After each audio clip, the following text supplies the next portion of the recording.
ஆண்டவராகிய இயேசு கிறிஸ்துவின் நாமத்தினாலே மீண்டும் இந்த சண்டே ஸ்பெஷல் வழியாக உங்களை சந்திப்பதில் மிகுந்த சந்தோஷம். இன்றைக்கி நம்ம ஒரு வசனத்திலிருந்து கர்த்தருடைய வார்த்தையை கவனிக்க போகிறோம். எசேக்கியேல் தீர்க்கதரிசன புஸ்தகம் 16ஆம் அதிகாரம் 60வது வசனம் நான் வாசிக்கிறேன். எசேக்கியேல் 16:60. ஆகிலும் உன் இளவயதின் உன்னோடு பண்ணின என் உடன்படிக்கையை நான் நினைத்து நித்திய உடன்படிக்கைக்கு உன்னை ஏற்படுத்துவேன். இந்த வசனத்தில் தான் நாம் இன்றைக்கி கர்த்தருடைய வார்த்தையை பார்க்க போகிறோம். நாம் கண்களை மூடி ஆண்டவரை நோக்கி பார்க்கலாம். சர்வ வல்லமை உள்ள எங்கள் ஆண்டவரே, இந்த அருமையான நேரத்திற்காக உமக்கு ஸ்தோத்திரம். கிருபையுள்ள கரத்தில் தாழ்த்துகிறோம். வேத வாக்கியங்கள் தேவ ஆவியானவரால் அருளப்பட்டிருக்கிறது என்று பார்க்கிறோமே ஆண்டவரே. இதை விளக்கி எங்களுக்கு பிட்டு தரக்கூடிய மன்னாவாய் நீர் தான்ப்பா தர முடியும் ஆண்டவரே. இப்பொழுதும் இதை பிட்டு நீர் எங்களுக்கு தருவீராக. இதை ஏற்றுக்கொள்ளுகிற ஒரு இருதயம், திறந்திருக்கிற ஒரு இருதயத்தை எங்களுக்கு கட்டளையிடும்படி நாங்கள் செபிக்கிறோம் ஆண்டவரே. உம்முடைய வசனத்தின் ஆழத்துக்குள்ளே எங்களை கொண்டு போகும்போது புரிந்து கொள்ளுகிற ஒரு பக்குவத்தை நீர் எங்களுக்கு தருவீராகப்பா. ஆவியானவர் எங்களோடு கூட பேசுங்க, இடைப்படுங்க, நீங்கள் எங்களுக்கு புரிய வைங்க ஆவியானவரே. எங்கள் ஆண்டவர் இயேசுவின் நாமத்தில் பிதாவே, ஆமென். எசேக்கியேல் புஸ்தகம் 16ஆம் அதிகாரம் 60வது வசனத்தில் ஆண்டவர் சொல்கிறார், ஆகிலும் உன் இளவயதின் உன்னோடு பண்ணின என் உடன்படிக்கையை நான் நினைத்து நித்திய உடன்படிக்கையை உனக்கு ஏற்படுத்துவேன் என்று. இந்த நித்திய உடன்படிக்கை, ஏற்கனவே உடன்படிக்கை இருக்குது, உடன்படிக்கையை நினைத்து நித்திய உடன்படிக்கையை ஏற்படுத்துவேன். உடன்படிக்கையை நினைத்து நித்திய உடன்படிக்கையை ஏற்படுத்துவேன்னா என்ன அர்த்தம் அப்படின்னா, ஏற்கனவே உன்னோடு கூட நிறைய உடன்படிக்கை இருக்குது, ஆனால் அதையும் தாண்டி ஒரு நித்திய உடன்படிக்கையை நான் ஏற்படுத்த போகிறேன் அப்படின்னு ஆண்டவர் சொல்கிறார். இந்த நித்திய உடன்படிக்கைனா என்ன? நித்திய உடன்படிக்கைக்கு 2 அர்த்தம் இருக்கிறது. ஒன்று எவர்லாஸ்டிங் அப்படின்னு நம்ம சொல்லுவோம். எவர்லாஸ்டிங் அப்படின்னா என்றென்றும் உள்ள, கடைசி வரைக்கும் அப்படின்னு அர்த்தம். இன்னொன்று நித்தியம் அப்படிங்கிறத நம்ம எட்டர்னல் அப்படின்னு நம்ம சொல்லுவோம். அதாவது நித்தியமாக, நித்தியமாக, ஒழியாத, அழியாத அப்படின்னு அர்த்தம். இது 2மே இருக்குது. எவர்லாஸ்டிங்கும் இருக்குது, எட்டர்னலும் இருக்குது.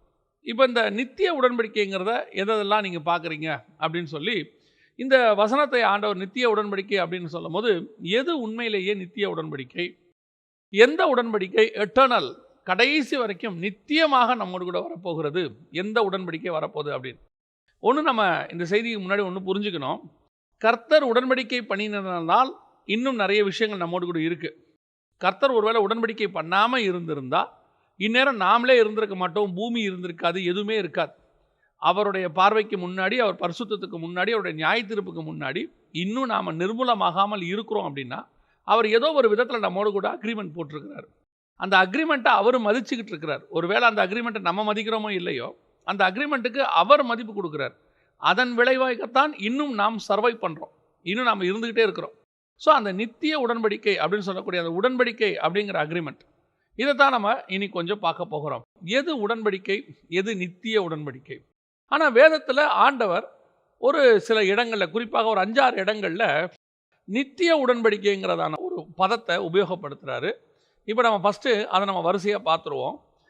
அதுக்கு உள்ள நித்தியத்துக்கான டிஃபரன்ஸையும், அதற்கு பிறகு இருக்கக்கூடிய கர்த்தர் உண்மையிலேயே சொல்லக்கூடிய நித்திய உடன்படிக்கை எது அப்படிங்கிறதையும் நாம் இப்போ பார்க்க போகிறோம். முதலாவது ஆதியாகமத்தின் புஸ்தகம் 9ஆம் அதிகாரம் 16வது வசனத்தை வாசிக்கலாம். அந்த வில் மேகத்தில் தோன்றும்போது தேவனுக்கும் பூமியில் உள்ள சகல மாம்சமான ஜீவன்களுக்கும் உண்டான நித்திய உடன்படிக்கையை நான் நினைவு கூறும்படி அதை நோக்கி பார்ப்பேன். இப்போ நம்ம இந்த வசனம் நமக்கு எல்லாருக்கும் தெரியும். ஜலப்பிரளயத்துக்கு பிறகு, நோவா வெளியே வந்த பிறகு அவருடைய பலிகளை சுகந்த வாசனையாய் கர்த்தர் நுகர்ந்து நோவாவோடு கூட ஒரு உடன்படிக்கை ஏற்படுத்துகிறார். அந்த உடன்படிக்கை எப்படி இருக்குது? பூமியோடு கூட இருக்கிறது. அவர் சொல்கிறாரு, அந்த வில் மேகத்தில் தோன்றும் போது தேவனுக்கும் பூமியில் உள்ள சகலவித மாம்ச ஜீவன்களுக்கும் உண்டான நித்திய உடன்படிக்கை. அப்போ இந்த உடன்படிக்கை, நித்திய உடன்படிக்கைனா என்ன? இன்னைய வரைக்கும் நம்ம பார்க்குறோம், இந்த உலகம் அழியாமல் இருப்பதற்கு.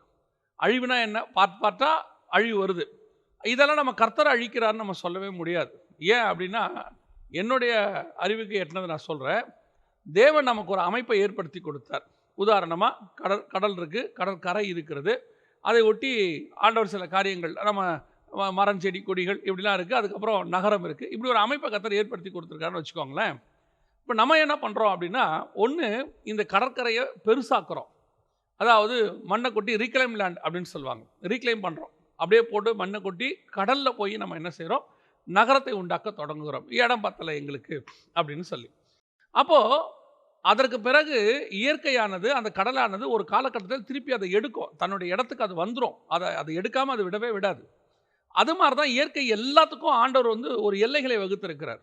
அந்த எல்லைகளை நாம் வகுக்கும்போது, நாம் அதை மீறும்போது, அதுக்கு நம்ம வேற விதமாக அதை நம்ம ரீமாடிஃபை பண்ணும்போது சில அழிவுகள் வரத்தான் செய்யும். இந்த அழிவு கர்த்தரால் வருதுன்னு சொல்ல முடியாது. நம்மளாலே நமக்கு அழிவு. நாம் ஆண்டவர் மரத்தெல்லாம் உண்டாக்கி வச்சுருந்தாரு. நம்ம மரத்தை வெட்டி அந்த இடத்துல வேற எதையும் ஒன்று பண்ணிட்டோம். அப்போ அந்த இடத்துல அந்த மரம் இருந்தால் வரக்கூடிய ஆசீர்வாதம் வரலைன்னா அதுக்கு பதிலாக வர வேண்டியதான ஒரு பாதிப்பு ஒன்று வரும். அந்த பாதிப்பு கர்த்தர் செஞ்ச பாதிப்பை நம்ம சொல்ல முடியாது. அதுதான் நான் உங்களுக்கு சொல்ல வரேன். எல்லா அழிவுகளும் கர்த்தர் கொடுக்கறதில்லை. நாமே கர்த்தர் கொடுத்த நன்மையை நம்ம அதை அழிக்கும் போது அந்த அழிவு நமக்கு வருகிறது. ஸோ இப்போ நம்ம பார்க்குறது இந்த காரியம் என்ன அப்படின்னா, இந்த உலகத்தை எப்படி ஆண்டவர் பாவத்தில் நிறைஞ்சதுனால, கொடுமையினாலும் சீர்கேட்டினாலும் நிறைஞ்சதுனால மொத்தமாக அழிக்கிறன்னு முடிவு பண்ணுறார். இப்போ ஆண்டவர் திருப்பி என்ன சொல்கிறார் அப்படின்னா, இந்த பூமியில் உள்ள எல்லா மாம்சமான ஜீவன்களுக்கும் உண்டான நித்திய உடன்படிக்கையை நான் நினைவு கூறும்படி அப்படின்னு சொல்கிறார். அப்படின்னா என்ன அர்த்தம்? இனி இந்த உலகத்தை நான் என்ன செய்ய மாட்டேன், முழுசாக அழிக்க மாட்டேன்.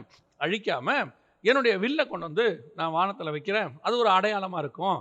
அப்படின்னா இந்த உடன்படிக்கை நித்திய உடன்படிக்கைனா என்ன அர்த்தம் அப்படின்னு கேட்டிங்கன்னு சொன்னால், இந்த உடன்படிக்கை எது வரைக்கும் நல்லா கவனிச்சுக்கொள்ளுங்க. இந்த உடன்படிக்கை எது வரைக்கும் வேலிடிட்டி அப்படின்னு நல்லா கவனிச்சு பாருங்கள். எது வரைக்கும் இது ஒரு உடன்படிக்கையை போடும்போது கூட பார்த்தீங்கன்னா ஒரு 11 மாதத்துக்கு அப்படின்னு போடுவாங்க. அந்த மாதிரி இந்த உடன்படிக்கை எது வரைக்கும் இருக்குது அப்படின்னு கேட்டிங்கன்னா, இன்னும் ஒரு விசை நான் பூமியை வாதிப்பேன், இன்னும் ஒரு விசை நான் மாம்சமான ஜீவ ஜந்துக்களை வாரிக்கொள்வேன், சமுத்திரத்தின் மச்சங்களை வாரிக்கொள்வேன், மனிதர்களை வாரிக்கொள்வேன் கர்த்தர் சொல்கிறார். மத்திய 24:37 நோவாவின் காலத்தில் எப்படி நடந்ததோ அப்படியே மனுஷகுமாரன் வரும் காலத்தில் நடக்கும்னு சொல்கிறார். அப்போ இன்னும் ஒரு விஷயம் இந்த மாதிரி நடக்கும். ஆனால் திருப்பியும் ஆண்டவர் அந்த உடன்படிக்கையை நினைவு கூறுறார். நினைவு கூறி முழு பூமியை அழிக்க மாட்டார். அன்னைக்கு எல்லாத்தையும் அழித்து முடித்து 8 பேர் மட்டும்தான் மிச்சம் இருந்தாங்க. இந்த வாட்டி அக்கினினால் அழிக்க போகிறாரு. முழு பூமியும் அழிக்காதபடிக்கு இன்னொரு 1,44,000 பேரை வச்சு 7ஆம் அதிகாரம் வெளிப்படுத்தின விசேஷம் 1 முதல் 8 வசனத்தில் இருக்குது. 1,44,000 பேரை பூமியில் வச்சு அவங்க மூலயமா இந்த பூமியை பலுகி பெருக பண்ணி திருப்பி இந்த பூமியை ஆண்டவர் ஃபார்ம் பண்ணுவார். 1000 வருஷ அரசாட்சி நடக்கும். ஆனாலும் கூட இது நித்திய உடன்படிக்கை கிடையாது. இந்த உடன்படிக்கை எது வரைக்கும் இருக்கும் அப்படின்னு கேட்டிங்கன்னா, 1000 வருஷ அரசாட்சிக்கு பிறகு இந்த பூமி ஒழிந்து போகும். பழைய வானமும் பழைய பூமியும் ஒழிந்து போயிடுச்சு. பூமியே ஒழிஞ்சு போச்சுன்னா பூமியில் உள்ள ஜீவஜந்துக்களோடு கூட பண்ணுற உடன்படிக்கையும் ஒழிஞ்சு போயிடும். அதுக்கு பிறகு அது வேலிடிட்டி இருக்காதே. இந்த வீட்டில் நான் 11 மாதம் குடியிருப்பேன்னு சொல்லி நீங்கள் ஒரு அக்ரிமெண்ட் போடுறீங்கன்னா, அந்த வீடே இடித்து முடிச்சாச்சுன்னா அதுக்கப்புறம் அந்த அக்ரிமெண்ட் வேலிடிட்டி இல்லை. ஏன்னா வீடே இல்லையே. அதே மாதிரி தான் பூமியோடு கூட கர்த்தர் உடன்படிக்கை பண்ணுகிறார். உடன்படிக்கை பண்ணுற உடன்படிக்கை எப்போ வரைக்கும் இருக்கும்? பூமி இருக்கிற வரைக்கும் இருக்கும். பூமியில் இருக்கிற ஜீவஜந்துக்கள் இருக்கிற வரைக்கும் இருக்கும். பூமியும் ஜீவஜந்துக்களும் இல்லாமல் போயிட்டா அந்த உடன்படிக்கை இருக்காது. அப்போ இந்த நித்திய உடன்படிக்கைங்கிறது என்ன அர்த்தம்? எட்டர்னல் கிடையாது. இது இருக்கிற வரைக்கும் எவர் லாஸ்டிங். இது இருக்கிற வரைக்கும் அது இருக்கும். பூமியும் ஜீவஜந்துக்களும் இல்லாத போயிட்டா இந்த உடன்படிக்கை இல்லாமல் போகும். அப்போ நித்திய உடன்படிக்கைனா எது? இதுக்கும் ஒரு டைம் ஃபேக்டர் இருக்குது. அதான் ஆண்டவர் எனக்கு சொல்லி கொடுத்தாரு. ஆதியிலே தேவன் வானத்தையும் பூமியையும் சிருஷ்டித்தார் அப்படின்னு இருக்கு. இந்த ஆதியிலேங்கிறது ஒரு டைம், சிருஷ்டிப்பின் டைம். அதுக்கு முன்னாடி இருக்கிற தேவனுக்கு பேர் அனாதி தேவன் பேர். அவருக்கு சிருஷ்டிப்பே கிடையாது. அவர் எப்போ ஒரு சிருஷ்டிப்பை தொடங்குறார், தூதர்களை உண்டாக்குகிறார், அப்புறம் பரலோகத்தை உண்டாக்குகிறார், அல்லது பூமியை உண்டாக்குறார். ஆதியிலே வானங்களையும் பூமியையும் உண்டாக்குனார். இந்த உண்டாக்குறார் பார்த்தீங்களா, அதான் ஆதி டைம். அப்போ ஒரு டைம் தொடங்கினா ஒரு டைம் முடிவும் அடையும். அந்த முடிவடைகிற வரைக்கும் தான் இந்த உடன்படிக்கையும் இருக்கும்.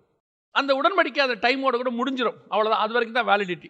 அப்போ அந்த நித்தியம்ங்கிற அந்த உடன்படிக்கை எது வரைக்கும் இருக்குது? எதுக்கோடு நான் உடன்படிக்கை பண்ணணும் அது இருக்கிற வரைக்கும் இருக்குது. என்னோட கூட உடன்படிக்கை பண்ணினால் நான் இருக்கிற வரைக்கும் தான் உடன்படிக்கை. நான் போயாச்சுன்னா அதுக்கு பிறகு அந்த உடன்படிக்கைக்கு வேலிடிட்டி இல்லை. நோவாவோட பண்ண உடன்படிக்கை நித்திய உடன்படிக்கை அப்படின்னா என்ன அர்த்தம் அப்படின்னு கேட்டிங்கன்னா, அந்த பூமியும் ஜீவஜந்துக்களும் இருக்கிற வரைக்கும் முழுசாக நான் அழிக்க மாட்டேன். ஒரு நாள் இது முழுவதுமாக இல்லாமலே போகும். அப்படி இல்லாமல் போகும் பொழுது இந்த உடன்படிக்கையும் இல்லாமல் போகும். 2வது உடன்படிக்கை ஆண்டவர் பண்ணுறாரு, நித்திய உடன்படிக்கைன்னு சொல்கிறார். யாரோட பண்ணுறாரு பாருங்க. ஆதியாகமத்தின் புஸ்தகம் 17ஆம் அதிகாரத்தில் ஆண்டவர் இந்த வார்த்தையை சொல்கிறாரு. 7வது வசனம், ஆதியாகமம் 17:7. உனக்கும் உனக்கு பின்வரும் உன் சந்ததிக்கும் நான் தேவனாயிருக்கும்படி எனக்கும் உனக்கும் உனக்கு பின் தலைமுறை தலைமுறையாக வரும் உன் சந்ததிக்கும் நடுவே என் உடன்படிக்கையை நித்திய உடன்படிக்கையாக ஸ்தாபிப்பேன். இப்போ ஆண்டவர் 17ஆம் அதிகாரத்தில் ஆபிரகாமுக்கிட்ட ஒரு உடன்படிக்கை ஏற்படுத்துகிறாரு. அந்த உடன்படிக்கையை பற்றி சொல்லும்போது நித்திய உடன்படிக்கைன்னு சொல்கிறார். இதை கொஞ்சம் நம்ம தியானிக்க வேண்டியிருக்குது. எப்படி நித்திய உடன்படிக்கைன்னு சொல்கிறாரு அப்படின்னு சொல்லி நீங்கள் பார்த்தீங்கன்னு சொன்னால், இப்போ ஆபிரகாமுக்கு 16ஆம் அதிகாரம் வரைக்கும் ஏற்படுத்தாத ஒரு உடன்படிக்கை 17ஆம் அதிகாரத்தில் ஏற்படுத்தப்படுகிறது. இந்த உடன்படிக்கையை ஆண்டவர் எதில் ஏற்படுத்துகிறாரு அப்படிங்கிறதும் முக்கியமாக பார்க்கணும். இப்போ ஏற்கனவே ஒரு சில மெசேஜ்களில் இதை பற்றி நம்ம கொஞ்சம் சொல்லியிருக்கிறோம். உதாரணமாக 16ஆம் அதிகாரம் வரைக்கும் இந்த உடன்படிக்கை ஏன் வரல அப்படின்னு கேட்டிங்கன்னு சொன்னால், 16ஆம் அதிகாரம் வரைக்கும் ஆகார் இல்லை. 16ஆம் அதிகாரத்தில் ஆகார் வராங்க. ஆகாரோடு கூட ஆபிரகாம் இணைகிறார். அதன் விளைவாக இஸ்மவேல் பிறக்கிறார். 17ஆம் அதிகாரத்தில் தான் கர்த்தர் இந்த வார்த்தையை கொண்டு வருகிறார். இன்னும் ஈசாக்கு பிறக்கலை, அதான் ரொம்ப முக்கியம். இப்போ 16ஆம் அதிகாரத்தில் ஆகார் வந்த பிறகு, 17ஆம் அதிகாரத்தில் இஸ்மவேல் பிறந்த பிறகு, கர்த்தருக்கும் ஆபிரகாமுக்கு நடுவில் ஏறக்குறைய ஒரு 13 வருஷம் தொடர்பில்லை. ஏன்னு கேட்டிங்கன்னா 86 வயசில் இஸ்மவேல் பிறக்கிறாரு. அதற்கு பிறகு 17ஆம் அதிகாரம் 1வது வசனத்தில் ஆபிரகாம் 99 வயதான போது ஏறக்குறைய ஒரு 13 வருஷம் கர்த்தர் ஆபிரகாமோடு கூட பேசலை. இப்போ ஆபிரகாமோடு கர்த்தர் வந்து உடன்படிக்கை பண்ணுறார். ஆனால் இந்த உடன்படிக்கை எதனால் ஏற்படுத்தப்படுகிறது, எதோடு கூட ஏற்படுத்தப்படுகிறது அப்படின்னு கேட்டிங்கன்னா, ஆண்டவர் சொல்கிறாரு 10-11வது வசனத்தில், எனக்கும் உங்களுக்கும் உனக்கு பின்வரும் உன் சந்ததிக்கும் நடுவே உண்டாகிறதும் நீங்கள் கைக்கொள்ள வேண்டியதுமான என் உடன்படிக்கை என்னவென்றால், உங்களுக்குள் பிறக்கும் சகல ஆண் பிள்ளைகளுக்கும் விருத்த சேதனம் பண்ணப்பட வேண்டும். உங்கள் நுனித்தோலின் மாம்சத்தை விருத்த சேதனம் பண்ண கடவீர்கள். அது எனக்கும் உங்களுக்கும் உள்ள உடன்படிக்கைக்கு அடையாளமாக இருக்கும். இந்த நித்திய உடன்படிக்கை அப்படின்னு சொல்லக்கூடிய இதை கர்த்தர் எதில் ஏற்படுத்துகிறாரு? மாம்சத்தில் ஏற்படுத்துகிறார். யார் மாம்சத்தில் ஏற்படுத்துகிறாரு? ஆபிரகாமுடைய மாம்சத்தில், இஸ்மவேலுடைய மாம்சத்தில். ஏன்னா அந்த அதிகாரம் முடியும் போது ஆபிரகாமும் இஸ்மவேலும் ஒரே நாளில் விருத்த சேதனம் பண்ணப்பட்டார்கள் அப்படின்னு. அப்போ இந்த உடன்படிக்கை ஆபிரகாமுடைய மாம்சத்திலும் இஸ்மவேல் மாம்சத்திலும், இது மாம்சத்தில் ஏற்படுத்துகிற உடன்படிக்கை. இந்த உடன்படிக்கையும் நல்லா கவனிங்க, இந்த உடன்படிக்கையும் நித்திய உடன்படிக்கை என்று சொல்லப்படுகிறது. இந்த இடத்துல ஆண்டவர் சொல்லும்போது 7வது வசனத்தில், உன் சந்ததிக்கு நடுவே என் உடன்படிக்கையை நித்திய உடன்படிக்கையை ஸ்தாபிப்பேன். அப்படின்னா என்னங்க அர்த்தம்? இந்த உடன்படிக்கை எப்போ வரைக்கும் இருக்கும் அப்படின்னு கேட்டிங்கன்னு சொன்னால், ஆபிரகாமுக்கு ஆண்டவர் இதுக்கு முன்னாடியே வேறொரு உடன்படிக்கையை ஏற்படுத்துகிறார். அந்த உடன்படிக்கையை பற்றி நம்ம பின்னாடி பார்க்கலாம். அந்த உடன்படிக்கைக்கு ஆபிரகாம் பாத்திரவானாய் இல்லாமல் போகிறார், அல்லது அந்த உடன்படிக்கையை விட்டு ஆபிரகாம் வெளியே வருகிறார். 14ஆம் அதிகாரத்தில் மெல்கிசேதேக்கில் வந்து ஆபிரகாமோடு கூட ஒரு உடன்படிக்கையை ஏற்படுத்துகிறார். அப்பத்தையும் ரசத்தையும் கொடுக்குறார். அந்த உடன்படிக்கைக்கு பிறகு தான் இதெல்லாம் நடக்குது. இதெல்லாம் நடந்த பிறகு ஆபிரகாமுக்கு மாம்சத்தில் பிள்ளைகள், அதாவது இஸ்மவேல் தேவ சித்தம் இல்லாதபடிக்கு பிள்ளைகள் பிறக்குது. அதனுடைய விளைவாக அதுவும் ஆபிரகாமின் சந்ததியாய் இருக்கிறபடியினாலே, இஸ்மவேலை பார்த்து சொல்லும் போது அவனும் உன் சந்ததியாய் இருக்கிறபடியினாலே அப்படின்னு சொல்றார் 17ஆம் அதிகாரத்தில். ஸோ அந்த சந்ததியும் அழிஞ்சு போயிடக்கூடாது. ஏன்னா இதுக்கு முன்னாடி பார்த்தீங்கன்னு சொன்னால் நோவா காலத்தில் சந்ததிகள் அழிக்கப்பட்டுச்சு. எதனால் அப்படின்னு கேட்டிங்கன்னா, அவங்க செஞ்ச பாவம். அந்த பாவம் அதிகமாக கர்த்தர் ஒரு பீரியடில் அவங்களை அழிப்பார். அது சோதமாக இருந்தாலும் அழிப்பார், குமாராவாக இருந்தாலும் அழிப்பார். கர்த்தர் அந்த பாவம் உச்சத்துக்கு வரும்போது அழிச்சிடுவார். அப்போ இவங்களை அழிக்காமல் இருக்கிறதுக்கு இவங்களுக்கு ஒரு உடன்படிக்கை ஏற்படுத்துறாரு, அக்ரிமெண்ட் போடுறாரு, நான் உங்களை அழிக்க மாட்டேன்.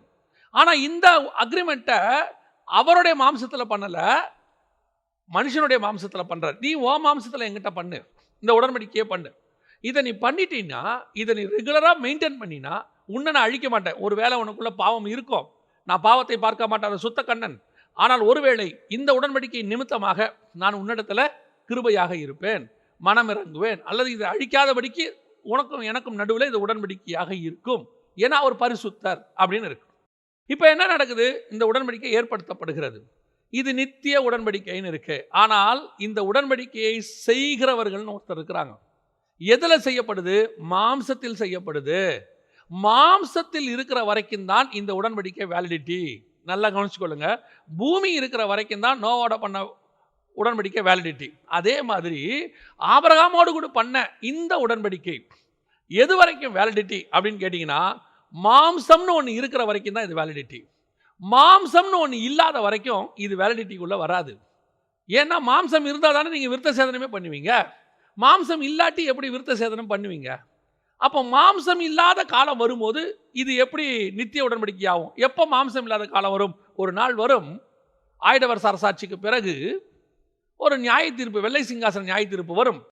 வெள்ளை சிங்காசன நியாய தீர்ப்புக்கு பிறகு மாம்சமான யாவரும் இருக்க மாட்டார். அப்படி மாம்சமான யாவரும் இல்லாத போது காலத்தில், ஒருவேளை நான் இன்னும் ஒரு படி மேலே போய் சொல்கிறேன், மாம்சமும் ரத்தமும் பரலோக ராஜ்யத்தை பிரவேசிப்பதில்லை. அப்போ பரலோகத்துக்கு போகும்போது என்ன உடன்படிக்கை இருக்கும்? மாம்சத்தில் உடன்படிக்கை பண்ணாதானே அந்த மாம்ச உடன்படிக்கையை கர்த்தர் நினைவு கூறுவார். பரலோகத்தில் தான் மாம்சமே இல்லையே. அப்போ பரலோகத்தில் இருக்கிற உடன்படிக்கை என்ன? பூமியில் இருக்கிற வரைக்கும் தான் இந்த உடன்படிக்கை, நித்திய உடன்படிக்கை. இந்த உடன்படிக்கைக்கும் பரலோகத்திற்கும் சம்பந்தமே இல்லை. ஏன்னா பரலோக ராஜ்யத்தை மாம்சமும் ரத்தமும் சுதந்திரிக்காது. மாம்சமும் ரத்தமும் பரலோக ராஜ்யத்தை சுதந்திரிக்காதுன்னு சொன்னால் இந்த உடன்படிக்கையை வச்சுக்கிட்டு நீ பரலோகத்துக்குள்ளே போக முடியாது. அதனால தான் பழைய ஏற்பாட்டு பரிசுத்தவான்கள் எபிரேயருக்கு நிருபம் 11ஆம் அதிகாரம் 39-40 வசனம் சொல்லுது, அவர்கள் விசுவாசத்தினாலே நற்சாட்சி பெற்றிருந்தும் வாக்குத்தத்தம் பண்ணப்பட்டதை அடையாமல் போனார்கள். அவர்கள் நம்மை அல்லாமல் பூர்ணராகாதபடி. ஏன் அவங்க விசுவாசம் நற்சாட்சி பெற்றாங்க? அவங்க மாம்சத்தில் உடன்படிக்கை பண்ணவங்க தான், விருத்த சேதனம் பண்ணவங்க தான், அவங்களோடு கூட தேவனோடு கூட ஒப்புரவானவங்க தான். ஆனாலும் இவர்களுக்கு பரலோகத்திலே இடமில்லை. என்ன காரணம்? இந்த உடன்படிக்கை பரலோகத்துக்கு கூட்டிட்டு போகாது. ஏன்னா இது மாம்சத்தினால் ஆண்ட உடன்படிக்கை அல்ல. இப்போ நம்ம கேட்போம், அப்போ எந்த உடன்படிக்கை தான் பரலோகத்துக்கு கூட்டிட்டு போகும்? எந்த உடன்படிக்கையை பரலோகத்தில் கொண்டு போய் சேர்க்கும்? பரலோகத்தில் மாம்சமும் ரத்தமும் இல்லைன்னு சொன்னீங்கன்னா, அப்போ இயேசு கிறிஸ்துவினுடைய இந்த மாம்சமும் ரத்தமான உடன்படிக்கை நமக்கு ஏற்படுத்தப்பட்டது. கப்பலை எடுத்து கொடுத்தாரு, ரத்தத்தை இது என்னுடைய ரத்தமாக இருக்கிறது, என்னுடைய மாம்சமாக இருக்குதுன்னு சொன்னார். அப்போ இந்த உடன்படிக்கையா? எது கொண்டு போகும்? எது என்னை கொண்டு போய் பரலோகத்தில் நிறுத்தும்? நிறைய பேர் யூத முறைமையை நீங்கள் ஃபாலோ பண்ணுறாங்க, நியாயப்பிரமாணத்தை ஃபாலோ பண்ணுறாங்க. யூதர்கள் பண்ணலாம், பரவாயில்ல. அந்த முறையை நித்திய உடன்படிக்கை நினச்சிக்கிட்டு நம்ம ஆட்களில் சிலர் கூட இன்னும் அங்கே போயிடுறாங்க. அங்கே போய் திருப்பி அவங்க அந்த விருத்த சேதனத்துக்குள்ளேயோ அல்லது அந்த யூத நியாயப்பிரமாண முறைமைக்குள்ளேயோ போகிறாங்க. இந்த நியாயப்பிரமாண முறைமைக்கு வேலிடிட்டி இல்லை, அது அதோட முடிஞ்சிருச்சு. ஏன்? அது மாம்சத்தில் பண்ணப்பட்டது. அந்த மாம்சத்தின் உடன்படிக்கை மாம்சம் இருக்கிற வரைக்கும் தான் வரும். இந்த மாம்சமானது பூமியை விட்டு மேலே போகாது, பரலோகத்துக்குள்ளே மாம்சம் ரத்தம் நுழையாது. அப்போ இந்த உடன்படிக்கையை வச்சுக்கிட்டு நீ அங்கே போகவே முடியாது. அப்போ இந்த உடன்படிக்கை உன் மாம்சம் இருக்கிற வரைக்கும் தான். உன் மாம்சம் இல்லாத போது இந்த உடன்படிக்கை முடிஞ்சு போயிடும். இன்னும் ஒரு படி மேலே போய் சொல்கிறேன். இப்போ ஆபிரகாமுடைய சந்ததிக்கு, உனக்கும் உன் சந்ததிக்கும் அப்படிங்கிறார். ஒரு இடத்துல ஆபிரகாமின் சந்ததி இல்லாமல் போகுதுன்னு வச்சுப்போம். ஆபிரகாமுக்கு பையன் இல்லை, ஈசாக்கு வந்துட்டார். ஈசாக்கோட பண்ண உடன்படிக்கை வேற, அதை விட்டுருங்க. அவருக்கு பையன் இல்லைன்னு வச்சுக்கோங்க. இப்போ ஒருவேளை ரெபேக்கால் 20 வருஷம் குழந்தை இல்லாமல் இருந்தாங்க, யாக்கோபில் ராகேல் குழந்தை இல்லாமல் இருந்தாங்க. இப்படி ஒருவேளை சந்ததி இல்லாமல் போய்விட்டால் இந்த உடன்படிக்கை என்னவாகும்? இந்த உடன்படிக்கை அதுக்கு பிறகு செய்யப்படவே முடியாது அல்லவா? இஸ்ரவேலர்கள் சிதறி போனார்கள். மோசேக்கே எகிப்தில் இருக்கும்போது அவங்க விருத்த சேதனம் பண்ணலையாமா? அப்போ மோசே தன் பையனுக்கு மீதியான் தேசத்தில் விருத்த சேதனம் பண்ணலையாமா? ஏன்னா வேதத்தின்படி மோசே எகிப்தில் இருக்கும்போதும் பண்ணலை, மோசே பையன் மீதியான் தேசத்தில் இருக்கும்போதும் பண்ணலை. அவங்க வெளியூரில் இருக்கும்போது அதை பண்ணாமல் இருந்தாங்கன்னு பார்க்குறோம். அப்படி இருக்கும்போது இந்த உடன்படிக்கை மாம்சத்தில் நித்திய உடன்படிக்கை அல்ல. மாம்சம் இருக்கிற வரைக்கும் இந்த உடன்படிக்கை இருக்கும். இந்த உடன்படிக்கையும் மாம்சத்தோடு கூட ஏற்படுத்தப்பட்டது. மாம்சம் எப்பொழுது போகிறதோ இந்த உடன்படிக்கையோட வேலிடிட்டியும் போகிறது. ஏன்னா ரத்தம் தானே உடன்படிக்கையாக வரணும். அப்போ எது நித்திய உடன்படிக்கை? இதுவும் நித்திய உடன்படிக்கை அல்ல. அதனால தான் யூதர்கள் அல்லது பழைய ஏற்பாட்டு பரிசுத்தவான்கள் கூட வச்சுங்க, அவர்கள் வாக்குத்தத்தம் பண்ணப்பட்டதை அடையாமல் போனார்கள்னு இருக்கு. சரி, இப்போ அடுத்த உடன்படிக்கை, இதுக்கு அடுத்து நித்திய உடன்படிக்கை எது? பைபிள் சொல்லுது. 105ஆம் சங்கீதம் 10-11 வசனங்களை வாசிங்க. அதை யாக்கோபுக்கு பிரமாணமாகவும் இஸ்ரவேலுக்கு நித்திய உடன்படிக்கையாகவும் உறுதிப்படுத்தி, இந்த வசனத்தை நல்லா கவனிச்சு பாருங்க. 9-10 நான் வாசிக்கிறேன். அவர் ஈசாக்கு கிட்ட ஆணையையும் என்றென்றைக்கும் நினைத்திருக்கிறார். அதை யாக்கோபுக்கு பிரமாணமாகவும் இஸ்ரவேலுக்கு நித்திய உடன்படிக்கையாகவும் உறுதிப்படுத்தி, அது என்ன உடன்படிக்கைன்னு அடுத்து சொல்றார் பாருங்க. 11வது வசனத்துல, உங்கள் சுதந்திர பாகமான கானான் தேசத்தை உனக்கு தருவேன் என்றார். இப்போ இவங்களோட கூட ஏற்படுத்தின உடன்படிக்கை என்ன உடன்படிக்கை? கானான் தேசத்தை தருவேன் என்றார். இதுதான் அவங்களோட கூட ஏற்படுத்தின உடன்படிக்கை. இந்த உடன்படிக்கை வசனம் என்ன சொல்லுது? நித்திய உடன்படிக்கை அப்படிங்குது. அந்த உடன்படிக்கை, அதாவது ஆபிரகாம் ஈசாக் யாக்கோபோடு கூட இந்த கானான் தேசத்தை தருவேன் என்று சொன்ன அந்த உடன்படிக்கை தான் இன்னைய வரைக்கும் இருக்கு. இன்னைய வரைக்கும் இஸ்ரவேலர்கள் கானானுக்குள்ளே இருக்கிறார்கள், அதாவது இஸ்ரவேலுக்குள்ளே இருக்கிறார்கள். இன்னைய வரைக்கும் அந்த உடன்படிக்கை கர்த்தர் நினைவு கூறுகிறார். அவங்களை நீங்கள் எங்கே சிதறடிச்சாலும் திருப்பி கூட்டிகிட்டு வந்துடுவார். எந்த ஊருக்கு அவங்க பாபிலோனுக்கு கொண்டு போகப்பட்டாலும் திருப்பி வந்துடுவாங்க. ரோமாபுரியை விட்டு வெளியே சிதறடிக்கப்பட்டாலும் திருப்பி அவங்க வந்துடுவாங்க. நீங்கள் எங்கே அவங்கள அமுச்சு விட்டாலும் திருப்பி கொண்டாந்துருவார் ஆண்டவர். அது ஒரு காலகட்டம் தான் அவங்களை அனுப்புவார். அனுப்பி திருப்பி கூட்டிகிட்டு வந்துடுவார். ஏன்னா அது நித்திய உடன்படிக்கை. அது அவங்களுக்கு வாக்குத்தத்தம் பண்ணப்பட்டது. அவங்கள திருப்பி அங்கே கூட்டிகிட்டு வந்துடுவார். அந்த தேசத்தை கொடுத்துருவார். இது நித்திய உடன்படிக்கையா? இப்போ நம்ம எடுத்துப்போமே. அப்போ இது நித்திய உடன்படிக்கையாக இருக்குமா அப்படின்னு கேட்டிங்கன்னு சொன்னால், இதுவும் நித்திய உடன்படிக்கை அல்ல. எட்டர்னல் கவனன்ட் இல்லை. அதான் ரொம்ப முக்கியம். அப்போ இது என்னங்க உடன்படிக்கை? 11ஆம் அதிகாரம் எபிரேயர் நிருபம் 16வது வசனத்தில் வசனம் சொல்லுகிறது, அவர்கள் அதை அல்ல, அதிலும் மேன்மையான பரமதேசத்தையே நாடினார்கள் அப்படின்னு இருக்கு. நல்லா கவனிச்சுக்கொள்ளுங்க. ஆபிரகாம் கானானுக்கு வந்துட்டார். ஈசாக்கு கானானில் பிறந்துட்டார். சிரியா தேசத்துக்கு போன யாக்கோபு திருப்பி வந்துட்டார். அதான் வசனம் சொல்லுது, ஈசாக்கு கிட்ட ஆணையை அவர் நிறைவேற்று, யாக்கோபு கிட்ட சொன்னதையும் நிறைவேற்று. என்னது? கானான் தேசத்தை உனக்கு நான் தருவேன். திருப்பி தந்துட்டார். அப்புறம் எகிப்துக்கு அவங்க அடிமையாக போனாங்க. திருப்பி 400 வருஷம் கழிச்சு வந்துட்டாங்க, கொடுத்துட்டார். அதுக்கப்புறம் அவங்க அங்கே இருந்தாங்க. அதுக்கு பிறகு ரோமாபுரிக்கு பிறகு ரோமனுடைய ஆட்சிக்கு பிறகு அவர்கள் உலகம் எங்கும் சிதறி போனார்கள். 1948 வந்துட்டாங்க. இட்ட ஆணையை நிறைவேற்றினார். அப்போ உடன்படிக்கை இருக்கு. ஆனால் இந்த உடன்படிக்கை, இந்த தேசத்துக்கான உடன்படிக்கை, இந்த தேசம் இல்லாமல் போகும்போது இந்த உடன்படிக்கையும் இல்லாமல் போகும். இன்னும் சொல்ல போனால், அந்த தேசத்தில் அவர்கள் குடியிருந்த பிறகு, இந்த உடன்படிக்கையை ஏற்படுத்தின பிறகு, ஆபிரகாமுக்கும் ஈசாக்குக்கும் யாக்கோபுக்கும் ஒன்று தோணுகிறது, இந்த தேசத்தை ஆண்டவர் எனக்கு தருவேன்னாரு, நான் வந்துட்டேன். ஆனால் எனக்கு இதல்ல, இதிலும் மேன்மையான ஒரு பரமதேசத்தையே வச்சிருக்கிறாரு. எனக்கு அதோடு கூட தான் உடன்படிக்கை வேணும். ஏன்னா இந்த உடன்படிக்கைக்கு நான் கானானுக்குள்ளே வந்துட்டேன். 175 வயசில் நான் செத்துட்டேன். நான் செத்த பிறகு என் உடன்படிக்கை என்னோட போயிடுச்சு, அவ்வளோதான். ஆனால் என் கர்த்தர் அடுத்து என்ன பண்ணுறாரு? ஈசாக்கு கிட்ட ஆணையை நிறைவேற்றுகிறார். இப்போ ஈசாக்கோட கூட கர்த்தர் உடன்படிக்கை பண்ணுறாரு. என்ன பண்ணுறாரு? நீ இந்த தேசம் தானே குடியிரு, நான் இங்கே உன்னை ஆசீர்வதிப்பேன்னு சொல்கிறார். ஈசாக்கு மரணத்தோடு கூட அந்த உடன்படிக்கை முடிவடைகிறது. யாக்கோபுக்கு ஒரு உடன்படிக்கை பண்ணுறாரு, நான் உன்னை திரும்பி இங்கே வர பண்ணுவேன். யாக்கோபோடு கூட உடன்படிக்கை பண்ணும்போது யாக்கோபோடு கூட அந்த உடன்படிக்கை முடிவடைகிறது. இஸ்ரவேலோடு கூட ஒரு உடன்படிக்கை பண்ணுகிறார். இப்படி அவங்களோட பண்ணி பண்ணி அந்த தேசத்துக்கு திருப்பி கொண்டு வந்துக்கிட்டே இருக்கிறார். ஆனால் ஒரு நாள் இந்த உடன்படிக்கை முடிவுக்கு வரும். முழு பூமியும் இல்லாமல் போகும்போது, கானான் தேசமும் இல்லாமல் போகும்போது, இஸ்ரவேலும் இல்லாமல் போகும்போது, அல்லது அவர்களை திருப்பி கொண்டு வந்து விட்ட பிறகு, அங்கே வந்த உடன்படிக்கை பண்ணின ஆபிரகாமுக்கு தெரியுது, நான் வந்துட்டேன், உடன்படிக்கைப்படி எனக்கு கிடைச்சிருச்சு, இது என் பையனுக்கும் கிடைச்சிரும், என் பேரப்பிள்ளைக்கும் கிடைச்சிரும். ஆனால் எனக்கு இது வேண்டாம். இந்த உடன்படிக்கை ஒரு டெம்பரவரி. இந்த உடன்படிக்கை ஒரு டெம்பரவரியான உடன்படிக்கை. நித்திய உடன்படிக்கையாக இருந்தாலும் இது பூமிங்கிற ஒரு விஷயம் இருக்கிற வரைக்கும், எருசலேம்னு ஒரு விஷயம் இருக்கிற வரைக்கும், கானான் தேசம்னு ஒன்று இருக்கிற வரைக்கும் தான் இந்த உடன்படிக்கை. இதை காட்டிலும் மேலான ஒரு உடன்படிக்கை இருக்கிறது. அழியாத பரம தேசத்தையே அவன் நாடினான். இந்த தேசத்தை அல்ல, மேலான தேசத்தை அவன் நாடினான். அப்படின்னா எனக்கு இதோடு கூட பண்ணுற உடன்படிக்கை இல்லைப்பா, எனக்கு மேலான தேசத்தோடு கூட உடன்படிக்கை பண்ண. என்ன ஒரு வெளிப்பாடு பாருங்களேன். இன்னைக்கு நம்ம உடன்படிக்கையை ஆண்டவரோட கூட கேட்டுக்கிட்டு இருக்கிறோமே, என்ன விதமான உடன்படிக்கையை கேட்டுக்கிட்டு இருக்கிறோம்? நம்ம கேட்குற உடன்படிக்கையெல்லாம் இந்த மாதிரி தான் இருக்குதா? இதை விட லோ லெவலில் இருக்குது. நோவாவோட பண்ண உடன்படிக்கையாக இருக்கட்டும், அதற்கு பிறகு பண்ண ஆபிரகாமோடு பண்ணுகிற உடன்படிக்கையாக இருக்கட்டும், அல்லது யாக்கோபோடு கூட பண்ணுகிற உடன்படிக்கையாக இருக்கட்டும், இந்த உடன்படிக்கை எல்லாம் பூமியிலேயே மேலான உடன்படிக்கை. பூமி அழியாதபடி உடன்படிக்கை, மாம்ச ஜந்துக்கள் அழியாதபடி ஒரு உடன்படிக்கை, தேசத்தை முழு தேசத்தையும் சுதந்திரிக்கிற உடன்படிக்கை. இவ்வளோ பெரிய உடன்படிக்கையுமே அவர்கள் சொல்றாங்க இது நித்தியம் இல்லை. கர்த்தர் சொல்றார் நித்தியம். எது நித்தியம்? இது இருக்கிற வரைக்கும் அந்த உடன்படிக்கை இருக்கும், இது இல்லைன்னா அந்த உடன்படிக்கை இருக்காது. அப்ப இது நித்தியம் இல்லை, எவர்லாஸ்டிங். அது இருக்கிற வரைக்கும் இருக்கும். இதை புரிந்து கொண்ட ஆபிரகாம், இதை உணர்ந்து விட்டு ஆபிரகாம் சொல்றாரு, கானானுக்கு வந்துட்டேன்ப்பா, எனக்கு உடன்படிக்கையும் நிறைவேறிடுச்சு, கர்த்தர் சொன்னதெல்லாம் செஞ்சிட்டாரு, பேரப்பிள்ளை வரைக்கும் நான் பார்த்துட்டேன், யாக்கோபு வரைக்கும் அவர் பார்த்துடுறாரு, ஆபிரகாம் பார்த்துட்டேன்.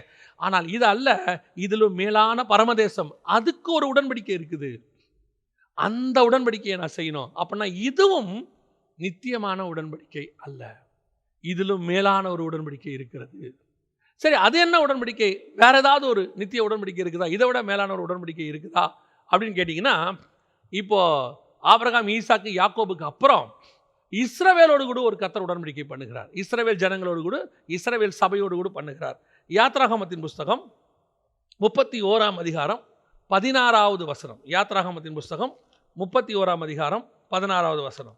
ஆகையால் இஸ்ரவேல் புத்திரர் ஆகையால் இஸ்ரவேல் புத்திரர் தங்கள் தலைமுறை தோறும் தங்கள் தலைமுறை தோறும் ஓய்வு நாளை ஓய்வு நாளை நித்திய உடன்படிக்கையாக ஆசரிக்கும்படி நித்திய உடன்படிக்கையாக ஆசரிக்கும்படி அதை கை கொள்ள கடவர்கள். நல்லா கவனிச்சு கொள்ளுங்க.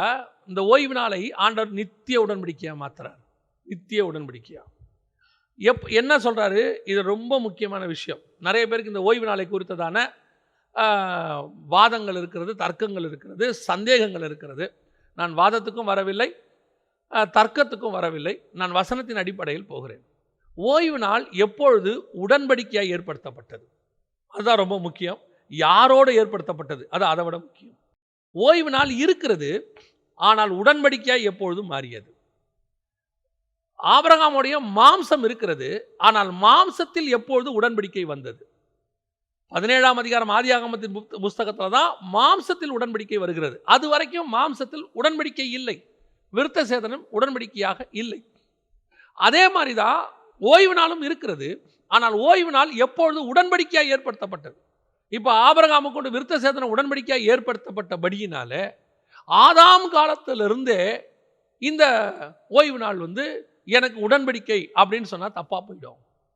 ஆதாம் காலத்திலிருந்தே மாம்சத்தில் விருத்த சேதனம் பண்ணியிருக்கணும், மாம்சத்தில் விருத்த சேதனம் பண்ணாதவன்லாம் பாவி அப்படின்னா இல்லை. ஏன்னா அவனுக்கு அது உடன்படிக்கையாக இல்லை, ஆனால் அவனுக்கு மாம்சம் இருந்துச்சு.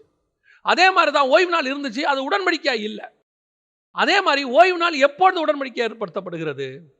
இஸ்ரவேல் புத்திரருக்கு அழகாக சொல்லுது 16ல், ஆகையால் இஸ்ரவேல் புத்திரர் தங்கள் தலைமுறை தோறும். இது முழுக்க முழுக்க இஸ்ரவேல் புத்திரரோடு கூட செய்யப்பட்ட உடன்படிக்கை. எப்படி ஆபிரகாம், ஈசாக்கு, யாக்கோபு என்பவர்களோடு கூட விருத்த சேதனம் ஒரு உடன்படிக்கையாக ஏற்படுத்தப்பட்டு மாம்சத்தில் ஏற்படுத்தப்பட்டது. அது யாருக்கு இருக்கு? ஆபிரகாம், ஈசாக்குக்கு தான் இருக்கிறது, அவர் சந்ததிக்கு தான் இருக்கிறது. இன்னைக்கு நீங்களும் நான் விருத்த சேதனம் பண்றோமா? அந்த உடன்படிக்கையை மாம்சத்தில் பண்றோமா? இல்லை. ஏன்னா இப்போ நமக்கு அந்த உடன்படிக்கை இல்லை.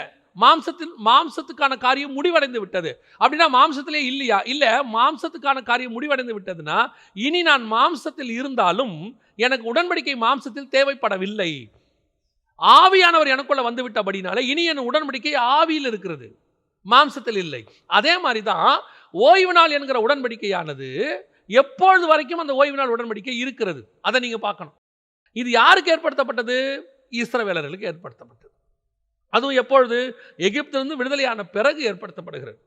இந்த ஓய்வு நாளை இஸ்ரவேலர்கள் தலைமுறை தலைமுறையாக பின்பற்ற வேண்டும். வசனம் தெளிவாக இருக்கு. தலைமுறை தலைமுறை தோறும் ஓய்வு நாளை நித்திய உடன்படிக்கையாக ஆசாரிக்கும்படி அதை கை கொள்ள கடவர்கள். யார் செய்யணும்?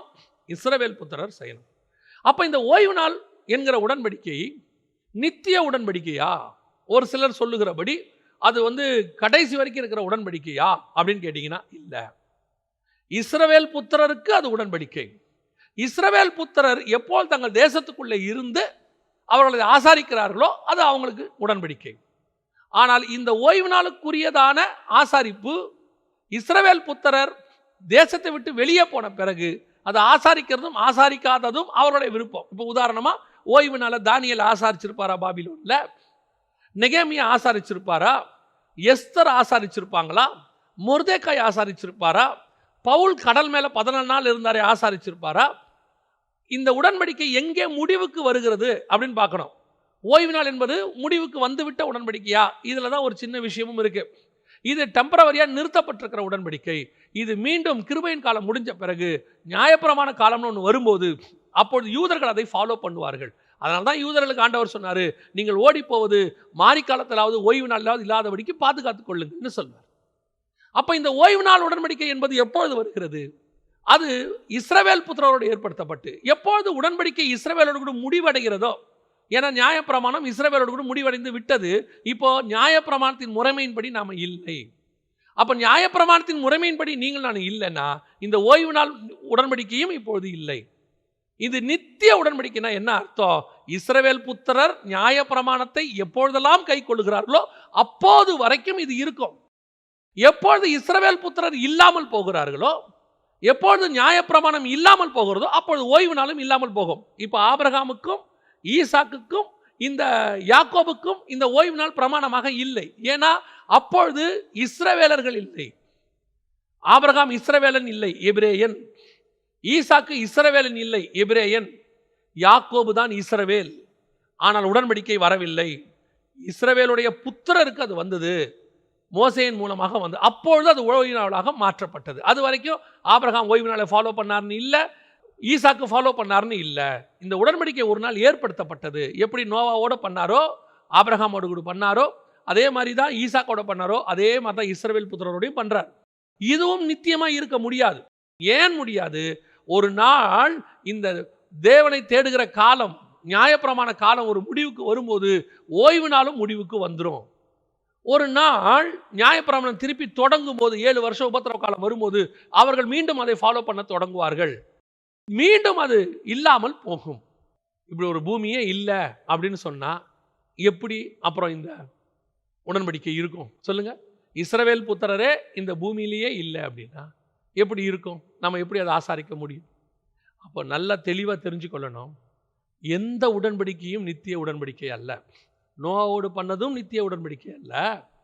அதற்கு பிறகு ஆபிரகாமோடு கூட பண்ணதும் நித்திய உடன்படிக்கை அல்ல. அதாவது விருத்த சேதனம். நோவாவோட பண்ணது வந்து உலகை அழிக்க மாட்டேன்னு சொன்னதான பாதுகாப்பு உடன்படிக்கை. அல்லது அதற்கு பிறகு ஈசாக்கோடு பண்ணதாக இருக்கட்டும், யாக்கோபோடு பண்ணதாக இருக்கட்டும், அல்லது இஸ்ரவேல் ஜனங்களோடு பண்ணதாக இருக்கட்டும், இதெல்லாம் நித்திய உடன்படிக்கை என்று சொல்லப்பட்டாலும் அது எதோடு பண்ணப்பட்டதோ அது இருக்கிற வரைக்கும் தான், பூமி இருக்கிற வரைக்கும் தான் நோவாவோடு கூட நித்திய உடன்படிக்கை. மாம்சம் இருக்கிற வரைக்கும் தான் ஆபிரகாமோடு கூட பண்ண மாம்சத்துக்கான அந்த விருத்த சேதனம். இந்த பூமியில் இஸ்ரவேலர்னு ஒருத்தர் இருக்கிற வரைக்கும் தான் இந்த பூமியில் இஸ்ரவேலோடு கூட பண்ணின உடன்படிக்கைகள். அது ஓய்வு நாளோ விருத்த சேதனமோ எதுவாக இருந்தாலும். அப்போ உண்மையிலேயே நித்திய உடன்படிக்கை என்ன? எது பரலோகம் வரைக்கும் இருக்குது? ஏன்னா பரலோகம் தான் நித்தியம். காணுகிறவைகள் அநித்தியமானது, காணாதவைகள் நித்தியமானது. அப்போ நீ காண்ற இந்த பூமியோடு கூட பண்ணுற எந்த உடன்படிக்கையும், கர்த்தர் உன்னோடு கூட பண்ணுகிற எந்த உடன்படிக்கையும், இது இல்லாமல் போகும்போது அந்த உடன்படிக்கையும் இல்லாமல் போகும். அதை தான் நம்ம திருப்பி திருப்பி சொல்கிறோம்.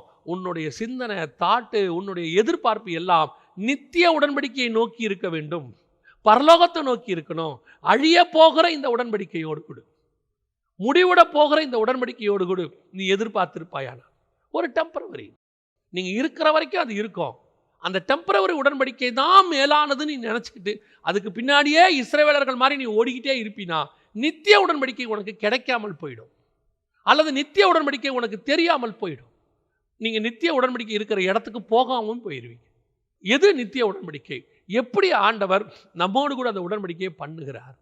எது என்னை நித்தியமாய் கர்த்தரோடு கூட உடன்படிக்கை பண்ண வைக்க போகிறது? ஏன்னா பண்ணுறவரும் இருக்கணும், பண்ணப்படுகிறவரும் இருக்கணும், 2 பேரும் இருக்கணும்.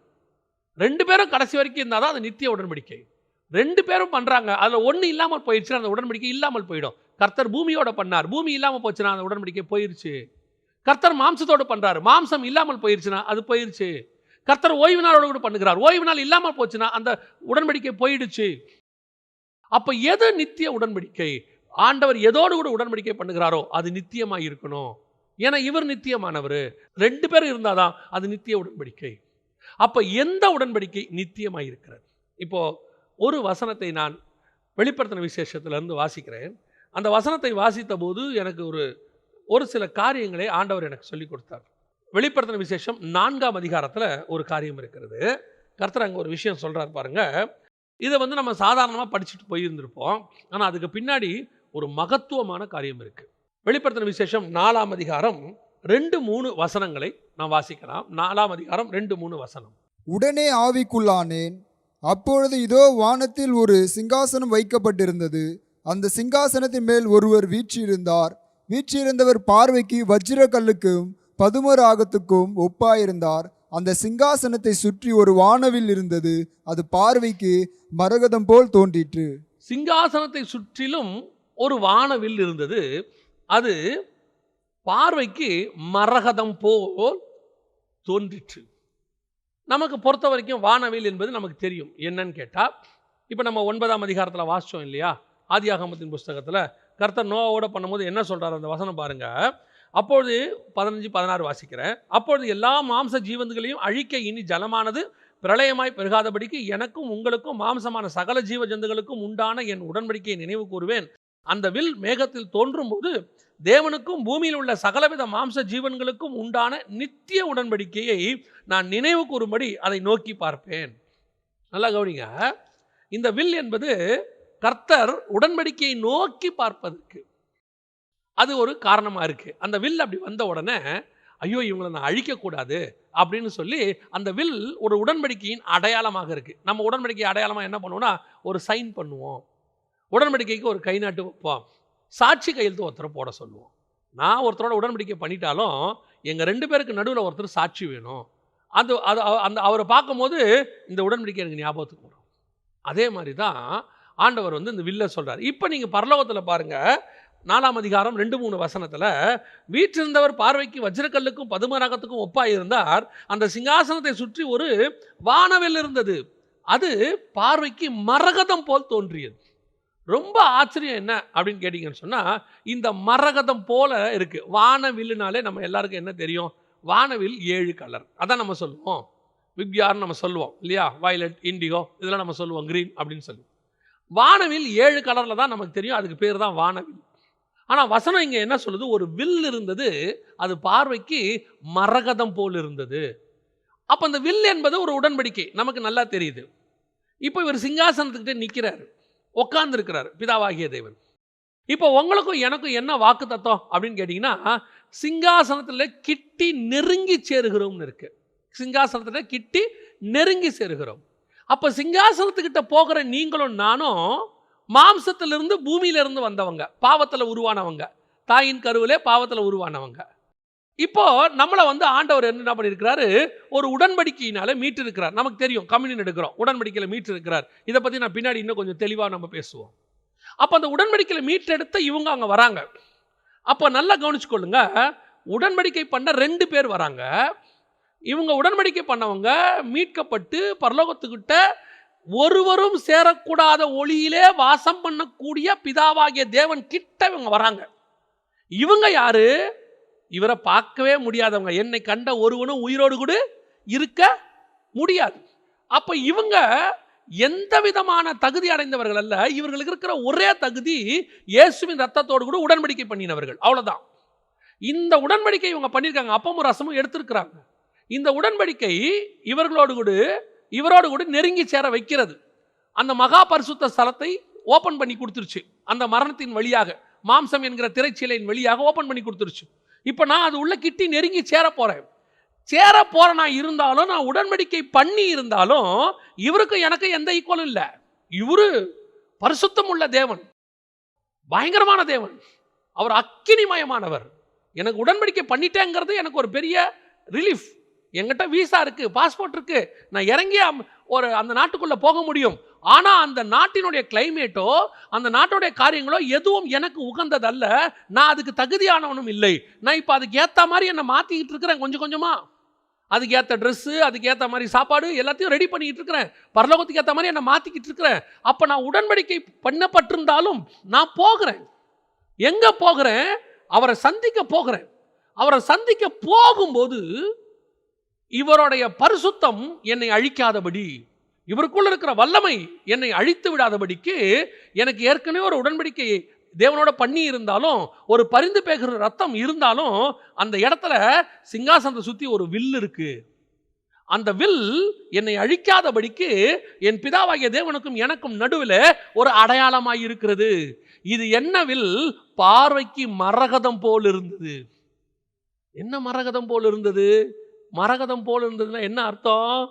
ஆண்டவர் ஆசாரியனாகிய ஆரோனுடைய வஸ்திரத்தில் 12 கல் செய்ய சொல்றாரு. அவனுடைய பதக்கத்தை செய்ய சொல்றாரு. அந்த 12 கல்லில் ஒரு கல் மரகதமாக இருந்ததுன்னு இருக்கு வசனம். ஆண்டவர் அங்கே தெளிவாக சொல்றாரு, அந்த பதக்கத்தில் இஸ்ரவேல் புத்திரருடைய கோத்திரத்துக்கு தக்கதாக நீ 12 செய். ஒவ்வொரு கோத்திரத்துக்கும் ஒரு கல்லுப்பா. இஸ்ரவேல்ல 4வது வந்தது யூதா கோத்திரம். 4வது பையன் பிறந்தது யூதா. முதல்ல ரூபன், சிமியோன், லேவி, யூதா. இப்போ யூதா கோத்திரத்தோடு கூட அதில் வந்தவர், யூதா கோத்திரத்தில் பிறந்தவர் ஒரு உடன்படிக்கை செய்திருக்கிறார். யூதா கோத்திரம் நல்லா தெரிஞ்சுக்கொள்ளுங்க, ராஜரீகத்தினுடைய கோத்திரம், அரசாள வேண்டியவர். அந்த கோத்திரத்தில் பிறந்து ஒருத்தர் ஆசாரியராக இருக்கிறார். அந்த கோத்திரத்தில் ஒருவர் பிறந்து தன்னை பலியாய் கொடுத்திருக்கிறார். ஒன்று ராஜாவா இருக்கணும், இல்லை ஆசாரியனா இருக்கணும். ஆசாரிய கோத்திரம் லேவி கோத்திரத்தை சார்ந்தது. ஆனால் யூதா கோத்திரத்தை சார்ந்தவர் ஆசாரியனாய் மாறுகிறார், ராஜாவாகவும் இருக்கிறார். இது என்ன முறைமை? மெல்கிசேதேக்கின் முறைமை. இந்த யூதா கோத்திரத்தில் ஏற்படுத்தப்பட்டதான ஒரு உடன்படிக்கை. யூதா கோத்திரத்தில் பிறந்து ரத்தம் சிந்தி ஒரு ராஜா, பிரதான ஆசாரியனாகவும் ராஜாவாகவும் அந்த இடத்துல எனக்கும் பிதாவாகிய தேவனுக்கும் மத்தியில சிங்காசனத்தை சுற்றும் ஒரு வில் இருக்கிறது, ஒரு அடையாளமாய் இருக்கிறது. இந்த கோத்திரத்தில் பிறந்து, யூதா கோத்திரத்தில் பிறந்து பலியாகி எனக்காக அங்கே அது என்னை அழித்து விடாதபடிக்கு சிங்காசனம் சுற்றி நிற்குது. நான் ஏன் தைரியமாய் கிருபாசனத்தை கிட்டி நெருங்கி சேருகிறேன் தெரியுமா? அவர் என்னை அழிக்காதபடிக்கு அந்த வில் எனக்கு சொல்லிக்கிட்டே இருக்கும் அவர்கிட்ட, எனக்குன்னு யூதா கோத்திரத்தில் பிறந்து ஒருத்தர் ரத்தத்தை சிந்தி என்னை காப்பாற்றி இருக்கிறார். அந்த வில்லு, ஆண்டவரே அந்த உடன்படிக்கையை பாருங்க, என்ன உடன்படிக்கை? என் ரத்தத்தினான புதிய உடன்படிக்கைன்னு சொல்லி அவர் கொடுத்தாரே அந்த உடன்படிக்கை, அதுக்கு அடையாளமாகத்தான் மரகதத்தில் வில் இருக்கிறது. மரகதம் என்பது யூதா கோத்திரத்தை குறிக்கிற கலர். யூதா கோத்திரத்தில் பிறந்து எனக்கு உடன்படிக்கையை ஏற்படுத்தின இந்த அடையாளத்தை பார்க்கும்பொழுது பிதாவாகிய தேவன், நான் உன்னை அழிக்க மாட்டேன். ஏன்? பூமியையும் மாம்சமான யாவரையும் நான் அழிக்காமல் இருக்கிறது காரணம், நான் அழிக்கணும்னு நினைப்பேன். ஏன்னா அது மோசமானது. மாம்சம் மனிதனுடைய இருதயம் கேட்டுள்ளதும் திருக்குள்ளதுமாய் இருக்கிறது, கொடுமையினால் நிறைந்திருக்கிறது. ஆனால் அந்த வில்லு வருது பார்த்தீங்களா, அது வந்தோன்னு சொல்லுது, ஐயோ ஆண்டவரே உடன்படிக்கை பண்ணியிருக்கிறீங்கப்பா, அழிச்சிடாதீங்க. இது மாம்சத்தில் பூமியில் ஏற்படுத்தப்பட்ட உடன்படிக்கை. ஆனால் பரலோகத்தில் எனக்கு ஒரு உடன்படிக்கை ஏற்படுத்தப்பட்டிருக்கிறது. நான் எந்த விதத்திலும் பரலோகத்துக்குரியவன் அல்ல, எந்த விதத்திலும் பிதாவாகிய தேவனுக்கு ஈக்குவலானவன் அல்ல. அவரோடு கூட நான் சரிக்கு போய் அவர் பக்கத்தில் நிற்க கூட முடியாது, கிருபாசனத்துக்கிட்ட போக கூட முடியாது. ஆனால் அங்கே எனக்கு ஒரு உடன்படிக்கை இருக்கிறது, அங்கே ஒரு வில் இருக்கிறது. அந்த வில் எனக்காக பரிந்து பேசுகிறது, அந்த வில் எனக்காக அடையாளமாய் நிற்கிறது, அந்த வில் நான் அழியாதபடிக்கு என்னை பாதுகாக்கிறது. இது கடைசி வரைக்கும் நான் பரலோகத்தில் என்னை நிற்க வைக்குது பாருங்க. சிங்காசனம் இருக்கும்னா வில் இருக்கும், வில் இருக்கும்னா நான் இருப்பேன். ஏன்னா அந்த வில் என்னை அழியாதபடி பாதுகாக்கும்.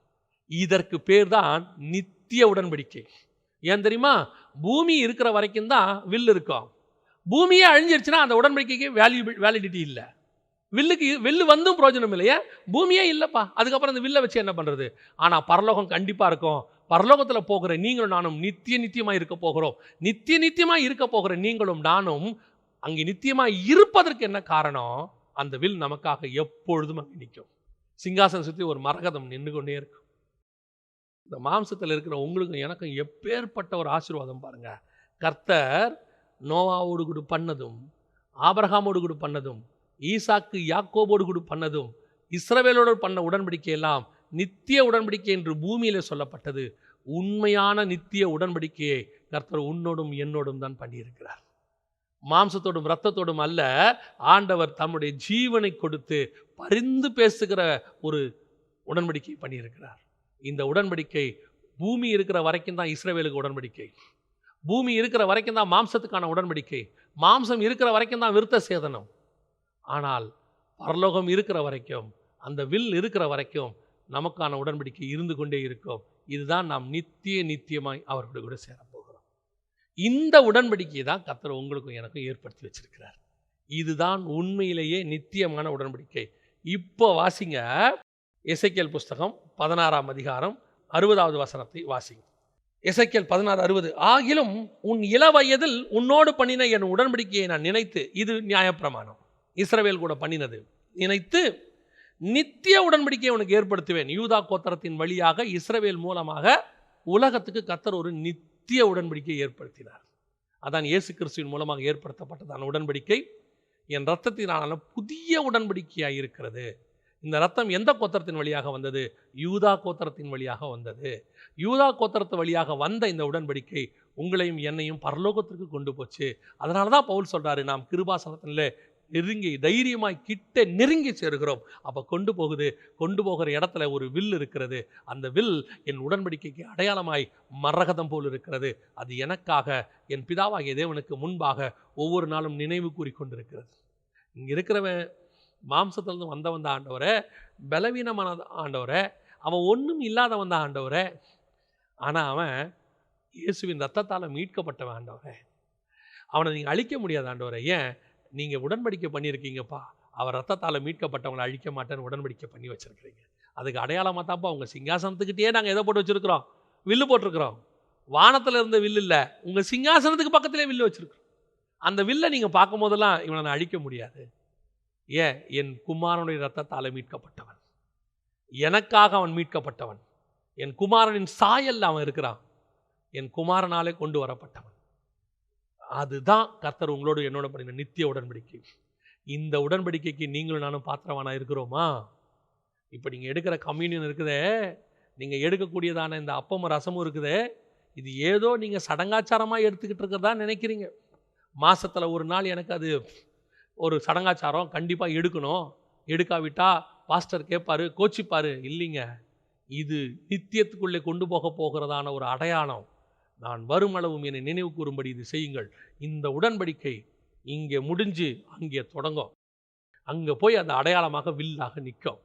அப்படி நிற்கும்போது இந்த மாம்சத்தில் மீட்க, அங்கே மாம்சம் ரத்தம் இருக்காது, இங்கே மீட்கப்பட்ட உடனே இதோட அடையாளம் அங்கே நிற்கும், வில்லு நிற்கும்.